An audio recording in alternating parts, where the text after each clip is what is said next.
It was pretty amazing, I must say, in just one day after its debut, and it's one of the most talked about issues online. Let's go back to our internet reporter, Abby Tatton. Abby, what are folks around the world saying? Wolf, I want to show you Google Hot videos right now. After the election, obviously, there's Barack Obama's acceptance speech, but then look here. The next one is called CNN Hologram First. CNN reporter Jessica Yellen the moment that she was beamed into the CNN studios just a few feet away from me last night. Hundreds of thousands of views for that video, and another one that's popular. Here's the moment here when artist will.i.am came in for similar treatment later in the night. Some of the headlines on the blogs and the news sites, this is generating freaky and amazing. The A+ Geekiness Award definitely went to CNN, and then my favorite, CNN studio haunted by ghost of will.i.am. Wolf? All right, thanks, Abby, very much. David Borman is the man behind all of this. He's our Washington bureau chief, the man in charge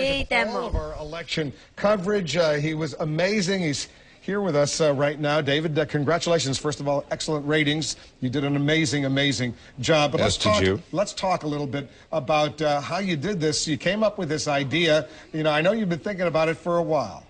Well, about a dozen years I've been trying to do it, and I've basically been a crazy mad scientist trying to get it done. And this year we pressed really hard, and about 3 months ago we launched into developing it, and it ended up working. It was quite surprising. I know, and at one point you even made a quick trip for a day or so to Israel because there was some technology there you needed? Yeah, it was in between two debates. I produced the vice presidential debate, went to Israel with a fellow we were working with on the project, and we were on the ground as long as we were in the air. We had to see a proof of concept, being able to recreate an image that was moving with fixed cameras. These are some of the cameras we used. There were about 40 of them, and they were surrounding.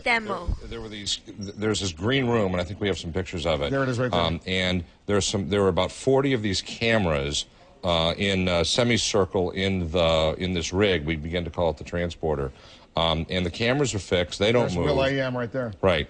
And the cameras in our studio here, where you and I are right now, were basically broadcasting telemetry of information of where they are in the studio, and the cameras had to calculate out the right perspective of will.i.am or Jessica so that he or she would appear to be on the red dot over in the corner of the studio. It was really complicated technologically. The sound was really complicated. I didn't know if it was going to work until yesterday. I mean, literally, only moments before we did it the first time with Jessica Yellen and me, we were all nervous. We were wondering, is this really going to work? It was either going to work or not. And it worked. Yeah. So we got a future in this hologram business. Well, we'll see. I think, you know, it was a little ornament on the tree. The heart of our coverage yesterday was calling the races, projecting the presidency, covering those amazing moments last night. But television evolves, and how we do things evolves. And at some point, maybe it's 5 years or 10 years or 20 years down the road, I think there's going to be a way that television does interviews like this because it allows for a much more intimate possibility for a remote interview. David Borman is our genius. For now. Thanks. Good work. David Borman, our Washington bureau chief and senior vice president of CNN. She's about to assume one of the most high-profile positions in the